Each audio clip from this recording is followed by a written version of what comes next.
Students welcome to class 11th physics chapter vector in equilibrium. आज की video हम एक इस चैप्टर का पहला न्यूमेरिकल जो है वो सॉल्व करेंगे। एक्सरसाइज प्रॉब्लम है तो पहला न्यूमेरिकल इस वीडियो में हम सॉल्व करेंगे। न्यूमेरिकल की स्टेटमेंट को समझते हैं। Suppose in a rectangular system a vector A has its tail at the point P and its tip at Q, determine the distance between these two points. इस question में वो ये कह रहा है, इस क्वेश्चन में वो ये कहता है कि रेक्टेंगुलर सिस्टम है, एक ये वेक्टर ए है और इसकी टेल जो है वो पॉइंट पी पर है। ये वेक्टर था, ये वेक्टर हमने ड्रॉ किया है। इसकी टेल ये देखिए, ये टेल जो है वो पॉइंट पी पर है और इसका हेड जो है वो पॉइंट टिप यानी कि हेड, इसका हेड पॉइंट क्यू पर है। तो ये हमने हेड पर पॉइंट क्यू ड्रॉ किया है, ठीक है। इन दोनों के दरमियान, इन दोनों पॉइंट्स के दरमियान पी और क्यू के दरमियान जो हमने डिस्टेंस फाइंड करना है। अच्छा, पी और क्यू को हम जो ज्वाइन कर रहा है वो वेक्टर ए है, ठीक है। अब हमने क्या करना है, इन दोनों पॉइंट्स पी और क्यू के दरमियान डिस्टेंस फाइंड करना है। तो डिस्टेंस को हम डिनोट करते हैं आर से, यानी कि इन दोनों पॉइंट्स के दरमियान हम डिस्टेंस आर फाइंड करेंगे, ठीक है। सबसे पहले ये देखिए कि गिवन क्या है। गिवन है पॉइंट पी, ये पॉइंट पी है -2 -3, ये हमें क्वेश्चन में गिवन है -2 -3। दूसरा पॉइंट भी गिवन है क्यू 3 और 9, ये 3 और 9 ये गिवन है, तो हमने यहाँ पे लिख दिया, ठीक है। अब देखिए यहाँ पे बेसिकली -2 -3 3 और 9 जो है वो है क्या। देखिए इसको समझने के लिए कोऑर्डिनेट सिस्टम को समझना बहुत जरूरी है। कोऑर्डिनेट सिस्टम होता है, देखिए कोऑर्डिनेट सिस्टम है, ऊपर ऊपर जो है वो वाई एक्सिस पॉजिटिव है, नीचे वाई एक्सिस नेगेटिव है, राइट साइड पे एक्स एक्सिस पॉजिटिव है और लेफ्ट साइड पे एक्स एक्सिस नेगेटिव है, ठीक है। अगर हम पॉइंट पी की बात करें तो -2 -3, देखिए फर्स्ट वाला जो है वो एक्स एक्सिस पे होता है, उसको हम एक्स मानते हैं और दूसरे वाले को हम वाई मानते हैं। तो यहाँ पे एक्स नेगेटिव है, -2 यानी कि एक्स नेगेटिव, तो -2 जो है वो इस साइड पे होगा 2 यूनिट्स, ठीक है। ये यूनिट्स हैं, ठीक है, 2 3 3 9 यूनिट्स हैं। तो इसका मतलब ये है कि पॉइंट पी जो है वो एक तो 2 यूनिट्स जो है वो लेफ्ट साइड पे है और -3 का मतलब ये है कि वाई एक्सिस डाउन नीचे की तरफ है और 3 यूनिट्स नीचे की तरफ है। क्यू, पॉइंट क्यू जो है वो यहाँ पे देखें प्लस का 3 है, पॉजिटिव 3 है, तो इसका मतलब एक्स एक्सिस के ऊपर है, पॉजिटिव एक्स एक्सिस के ऊपर है जो कि राइट साइड पे है। 3 यूनिट्स राइट साइड पे है और ये 9 जो है वो वाई एक्सिस पे होगा, तो 9 यूनिट्स ऊपर है यानी कि वाई एक्सिस पर है ये पॉइंट क्यू, ठीक है। तो ये तो हो गया कोऑर्डिनेट सिस्टम। अब देखें इस न्यूमेरिकल को हमने डायग्राम में जो है वो कन्वर्ट कर लिया ताकि हमें जो स्टेटमेंट है वो समझ आ जाए, देखिए, ठीक है। अब हम क्या करेंगे, हमने फाइंड क्या करना है कि दोनों पॉइंट्स के दरमियान डिस्टेंस फाइंड करना है। तो हम यहाँ लिखेंगे टू फाइंड, यहाँ पे डिस्टेंस फाइंड करना है तो लिखेंगे distance, distance between P and Q, ये दो पॉइंट्स हैं, इनके दरमियान जो है डिस्टेंस फाइंड करेंगे। डिस्टेंस को हम डिनोट करेंगे आर के साथ, ठीक है, आर इज अ डिस्टेंस, तो ये हमने आर जो है वो फाइंड करना है। देखिए अब इसको हम फाइंड करते हैं, यहाँ पे हम लिखेंगे कैलकुलेशन, कैलकुलेशन।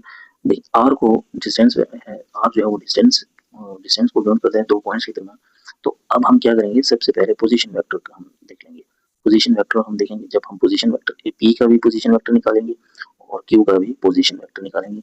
पोजीशन वेक्टर जब निकालेंगे तो उसके बाद हम मैग्नीट्यूड निकालेंगे तो हमारे पास डिस्टेंस आ जाएगा।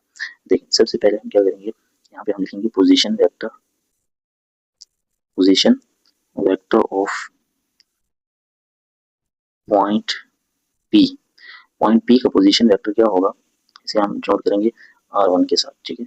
r1 इक्वल टू, देखिए ये p के पोजीशन वेक्टर क्या होगा, -2 और इसके साथ यूनिट वेक्टर हम लगाएंगे i, i is a unit vector और -3 ये हम लिखेंगे -3j, j is a unit vector, ठीक है। i is a unit vector on x axis, j is a unit vector on y axis, ठीक है।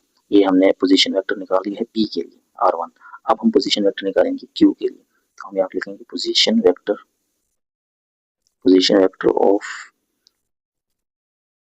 Point q। q के लिए हम यूज करेंगे पोजीशन वेक्टर क्या होगा, r2, ठीक है। फर्स्ट पॉइंट के लिए position vector r1, second point के लिए पोजीशन वेक्टर r2, ठीक है। तो इसके पॉइंट्स क्या हैं, q के पॉइंट्स हैं 3, इसके साथ i लगाएंगे, i is a unit vector along x axis and 9 और इसके साथ लगाएंगे j, j is also unit vector along y axis। ये हम दोनों पॉइंट्स के पोजीशन वेक्टर जो है वो निकाल लिए हैं। अब हम क्या करेंगे, डिस्प्लेसमेंट निकालेंगे। देखिए displacement vector, displacement vector displacement vector क्या होगा, डिस्प्लेसमेंट वेक्टर जो है पॉइंट पी और क्यू का क्या होगा, R is a position vector या फिर डिस्प्लेसमेंट वेक्टर। इसको जब हम आर निकालेंगे तो R2 में से R1 को माइनस कर देंगे, R2 माइनस R1, ठीक है। तो ये पोजीशन वेक्टर है, तो हम जो है इसके ऊपर एरो लगाएंगे, ठीक है। ये फार्मूला जो है वो डिस्प्लेसमेंट वेक्टर का है। डिस्प्लेसमेंट वेक्टर का कैसे निकालेंगे, R2 में से R1 को जब हम माइनस करेंगे तो ये आएगा पोजीशन डिस्प्लेसमेंट वेक्टर, ठीक है। तो ये अब देखें यहाँ पे इस फार्मूले ये हमें क्या चाहिए, हमें जो है डिस्प्लेसमेंट वेक्टर चाहिए R, तो हम ये निकालेंगे R, लिखेंगे R इक्वल टू R2 अभी हमने फाइंड किया है कि है R2 किसकी इक्वल है 3i माइनस 9j प्लस आएगा यहाँ पे, ठीक है, प्लस j, ये आ गया, ये माइनस जो है वो वैसे आ जाएगा R1 किसकी इक्वल है, R1 इक्वल है माइनस 2i माइनस 3j, ठीक है। ये जो है वो R2 इसमें हमने पुट कर दिया है, R1 पुट कर दिया सी, ठीक है। अब हम क्या करेंगे, ब्रैकेट ओपन करेंगे, 3i प्लस वैसे आ जाएगा 9j वैसे आ जाएगा, ये माइनस जो है वो क्या हो जाएगा, माइनस माइनस माइनस माइनस क्या हो जाएगा प्लस, तो हम प्लस लिखेंगे और 2i, ये माइनस जब अंदर मल्टीप्लाई होगा तो ये माइनस माइनस प्लस हो जाएगा, तो 3j, ठीक है।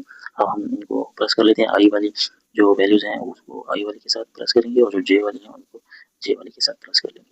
ये भी 3i है, ये 2i है, तो हम 3i plus 2i equal to 5i, ठीक है। 5i प्लस वैसे आ जाएगा 9j प्लस 3j, जे वाली को जे वाली के साथ आप प्लस करेंगे, 9 प्लस 3 12j, ठीक है।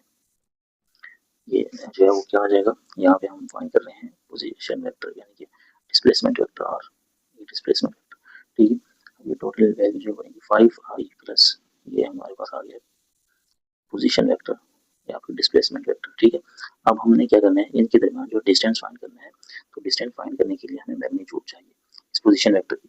ये पोजीशन वेक्टर बेसिकली जो है वो अभी ये वेक्टर है, तो हमें जो है वो डिस्टेंस चाहिए, तो डिस्टेंस जो है वो यूनिट्स में आएगा, तो इसकी मैग्नीट्यूड निकालनी पड़ेगी, ठीक है। तो मैग्नीट्यूड का फॉर्मूला होता है, देखिए मैग्नीट्यूड इसकी जब हम निकालेंगे, यहाँ पे हम लिखेंगे magnitude of position vector R, ये magnitude of position vector R equal to R। अब हम मैग्नीट्यूड निकाल रहे हैं तो ये वेक्टर इसके ऊपर वेक्टर एरो हटा देंगे क्योंकि ये मैग्नीट्यूड है। जब वेक्टर की बात करेंगे तो एरो लगाएंगे, जब मैग्नीट्यूड की बात करेंगे तो एरो नहीं लगाएंगे, ठीक है। ये मैग्नीट्यूड का फॉर्मूला है x square plus y square plus y square, ये मैग्नीट्यूड का फॉर्मूला है, ठीक है। अब हम इसमें वैल्यूज पुट कर देंगे इस फार्मूले में, देखिए यहाँ पे हम लिखेंगे R इक्वल टू एक्स का स्क्वायर क्या है यहाँ पे, देखिए ये 5 जो है वो अभी हमने पढ़ा कि I is a unit vector on x axis and J is a unit vector on y axis. तो एक्स एक्सिस के ऊपर जो 5 है तो हम लिखेंगे इसका स्क्वायर है, तो हम लिखेंगे 5 का स्क्वायर प्लस वाई की जगह क्या आएगा 12 स्क्वायर और ये अंडर रूट आ जाएगी, ठीक है। अब स्क्वायर ओपन करेंगे 25 आ जाएगा और यहाँ पे आ जाएगा 144, ये अंडर रूट वैसे आ जाएगी, ठीक है। इसके अंडर रूट इसको प्लस करेंगे तो वैल्यू आएगी 169 और इसके अंडर रूट जब हम खत्म करेंगे तो आंसर आएगा 13, साथ में लगाएंगे यूनिट्स, ठीक है, ये यूनिट्स, और ये R इज अ डिस्टेंस, ये R जो है वो डिस्टेंस है। अब हमने डिस्टेंस जो है इन दो पॉइंट्स के दरमियान फाइंड कर लिया है, यानी कि ये जो डायग्राम अगर हम दोबारा देखें, ये पॉइंट्स P और Q के दरमियान जो डिस्टेंस होगा R वो होगा 13 यूनिट्स। ये हमने डिस्टेंस इन दोनों पॉइंट्स के दरमियान फाइंड कर लिया है। आज का लेक्चर जो हमारा यहाँ पे एंड हुआ है। नेक्स्ट वीडियो में हम इस चैप्टर का नेक्स्ट न्यूमेरिकल सॉल्व करेंगे।